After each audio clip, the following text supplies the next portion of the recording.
Friends, welcome to pharma and leadership academy. और आज हम एक और ग्लैंड के बारे में बात करने वाले हैं जो कि मिक्स्ड ग्लैंड का काम करती है, यानी कि वो एक्सोक्राइन भी है और एंडोक्राइन भी है। तो ये हम बात करने वाले हैं पैनक्रियाज की, यानी हिंदी में अग्न्याशय बोलते हैं। तो पैनक्रियाज की पोजिशनिंग कहाँ पे होती है, क्या क्या सेक्रीशंस ये करते हैं, और एक्सोक्राइन पार्ट क्या सेक्रीट करता है, एंडोक्राइन पार्ट क्या सेक्रीट करता है, हम ये जानेंगे। और इसमें होने वाली प्रॉब्लम्स क्या होती हैं। साइमल्टेनियसली जो इम्पॉर्टेंट क्वेश्चंस हैं जो कॉम्पिटिटिव एग्जामिनेशंस में पूछे जाते हैं, और साथ में जो साइंस ग्रेजुएट हैं या फार्मेसी ग्रेजुएट्स हैं या डिप्लोमा कर रहे लोग हैं, वहाँ पे पैनक्रियाज पर शॉर्ट नोट लिखने के लिए भी आता है, तो वो भी कंटेंट हम लोग देखेंगे। तो देखिए, सबसे पहले हम पैनक्रियाज की पोजिशनिंग की बात कर लें। तो देखो, पैनक्रियाज जो हमारा स्टमक है ना, स्टमक के बैक साइड में आप देखो तो स्टमक के पीछे वाले हिस्से में जो पोस्टीरियर एब्डोमिनल वॉल होती है वो वहाँ पे सिचुएटेड होगा, और ड्यूडिनम से लेकर के ये स्प्लीन तक एक्सटेंड होता है, क्योंकि इसकी जो लंबाई होती है वो 12 से 15 सेंटीमीटर की होती है। तो जस्ट लाइक आप हथेली समझ लो, ये 12 से 15 सेंटीमीटर, और कुछ इसी तरह के मॉडल में समझो आप कि इसका जो बेस वाला एरिया है बॉडी है, ठीक है, और आपका हेड है और नेक। तो नेक इसका टेल वाला जो पार्ट है बोल सकते हो आप। तो हेड हो गया, नेक हो गया और टेल। तो टेल वाला पार्ट पतला होता है, ठीक है, और जो हेड वाला पार्ट है, ठीक है, नेक, तो ये थोड़ा चौड़े होते हैं, वाइड होते हैं। तो हम जानेंगे। तो आइए हम देखते हैं इसमें, ठीक है। आप देखिए यहाँ पे पैनक्रियाज, और आपका देखिए सॉफ्ट ऑर्गेन है, soft organ that lies transversely along the posterior abdominal wall, posterior in the stomach, ठीक है, and extends from the region of duodenum to spleen. ये देखो इंपॉर्टेंट क्वेश्चन है, कंपटीशन में पूछा जाता है। कहां से कहां तक होगा, रीजन ऑफ ड्यूडिनम से लेकर के स्प्लीन तक।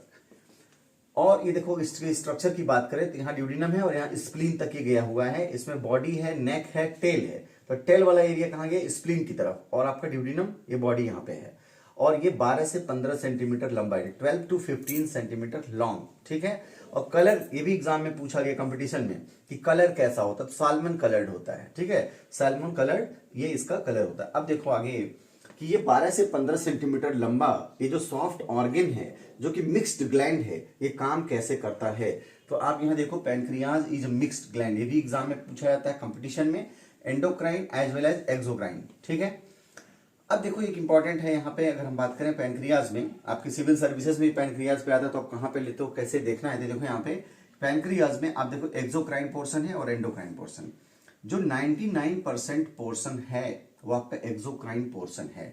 ये डीप लेवल का क्वेश्चन है कि मोस्ट जो है पैनक्रियाज का पार्ट वो कैसा है, एक्सोक्राइन या एंडोक्राइन। तो 99% आपका एक्सोक्राइन है, केवल 1% आपका एंडोक्राइन पोर्शन है, ठीक है। अब देखो जो एक्सोक्राइन पोर्शन होता है, यहां से निकलता है पैनक्रियाटिक जूस। क्या निकलता है, पैनक्रियाटिक जूस, जो कि डाइजेस्टिव एंजाइम्स बोलते हैं। और इसमें होता है ट्रिप्सिन, एमाइलेज, लाइपेज।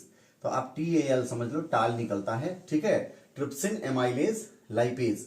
और ये यहाँ पे पैनक्रियाटिक डक्ट के थ्रू ड्यूडिनम में चला जाता है।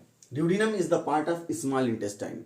स्मॉल इंटेस्टाइन में आपको पता है ड्यूडिनम, जेजुनम, इलियम, और स्मॉल इंटेस्टाइन का जो सबसे फर्स्ट स्टार्टिंग पार्ट है वो ड्यूडिनम है। स्टमक खत्म होगा और ड्यूडिनम शुरू होता है।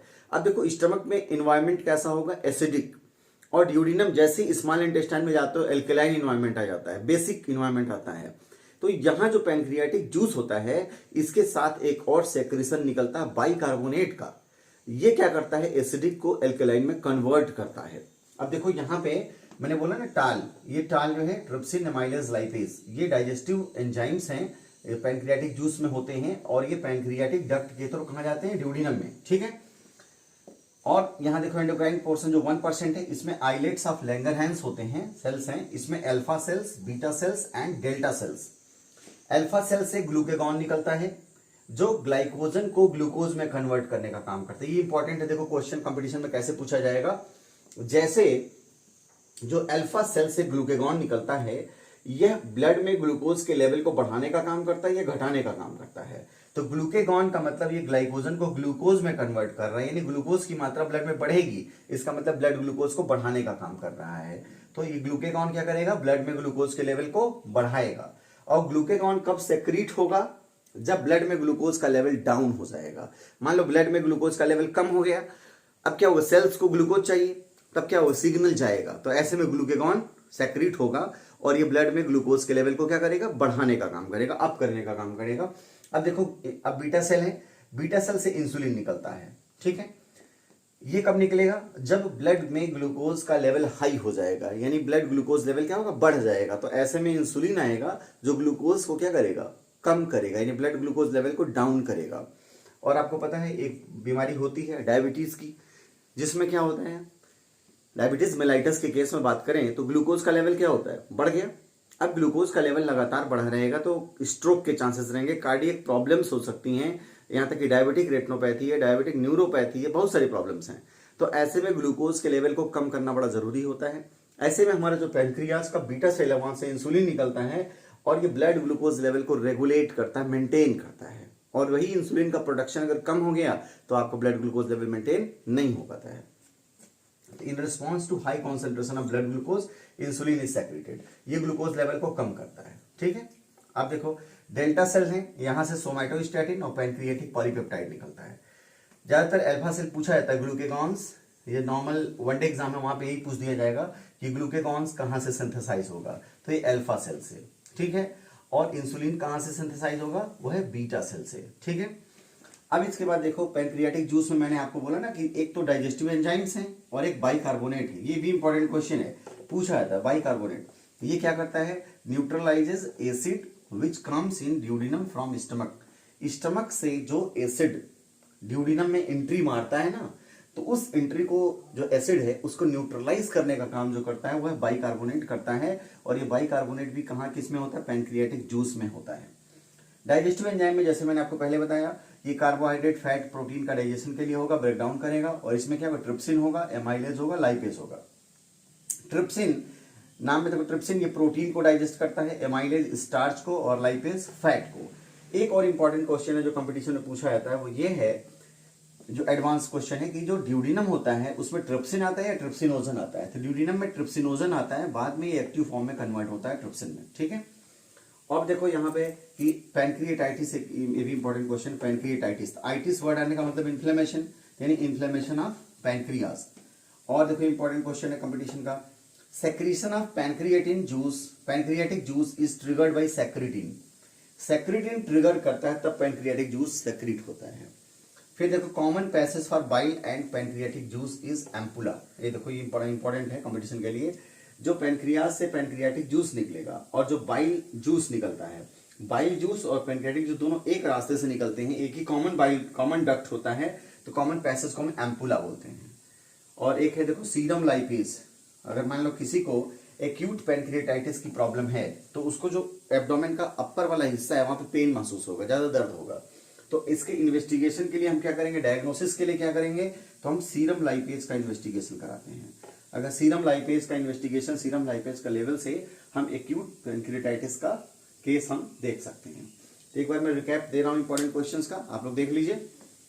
देखिए, नंबर 1 क्या क्या क्वेश्चन आएंगे बस हम बताएंगे, बाकी नोट्स आप यहाँ पे देख सकते हो, ठीक है।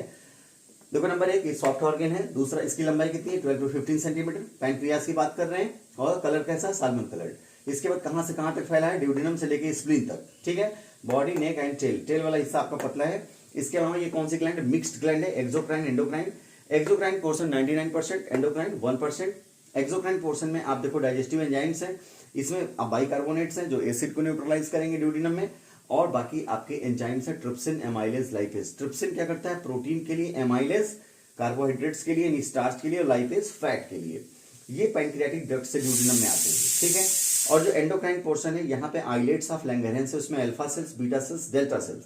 अल्फा सेल से ग्लूकेगॉन आता है, ये ग्लूकेगॉन क्या करता है, ग्लाइकोजन को ग्लूकोज में कन्वर्ट करता है, यानी ग्लूकोज के लेवल को बढ़ाता है। जब ब्लड में ग्लूकोज का लेवल कम हो जाएगा तो सिग्नल जाएगा, ग्लूकेगॉन निकलेगा।